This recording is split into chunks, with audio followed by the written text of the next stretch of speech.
สบายดีข้าพเจ้าห้องอธิการบดีมหาวิทยาลัยแห่งชาติจะมาขอแนะนำเพิ่มเติมเกี่ยวกับการสมัครสอบเสียงเข้ามหาวิทยาลัยแห่งชาติในศกปี 2018-2019 นี้ว่าถ้าผู้ใดบ่เข้าใจในการลงทะเบียนแบบออนไลน์ที่เราแจ้งไปก่อนหน้านี้นั้นขอให้ผู้สมัครเข้ามาสอบถามโดยตรงที่สโมสรใหญ่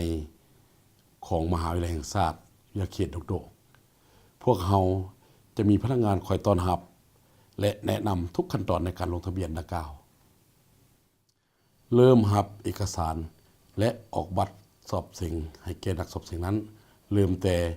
วันที่23เดือน7ปี 2018 จนไปฮอดวันที่22เดือน8ปี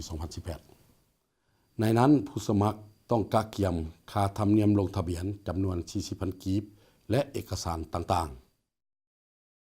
ซึ่งรายละเอียดของเอกสารให้กะเกียมตามเงื่อนไขของผู้สมัครมีดังนี้สำหรับผู้สมัครที่จบก่อนในศกเรียน 2017-2018 สำหรับผู้สมัครที่จบในศกเรียน 2017-18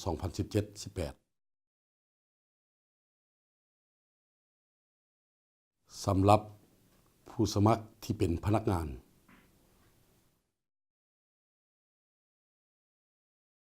ข้าพเจ้าหวังอย่างยิ่งว่าการสมัครลงทะเบียนสอบเสียงแบบใหม่นี้จะเฮ็ดให้ผู้สมัครทุกคนมีความสะดวกสบายขึ้นถ้ามีอันใดขาดตกบกพร่องข้าพเจ้าต้องขออภัยมาณที่นี้ด้วยสุดท้ายนี้ข้าพเจ้าขออวยพรให้แก่ผู้สมัครทุกคนจงมีผลสำเร็จและโชคดีขอขอบใจ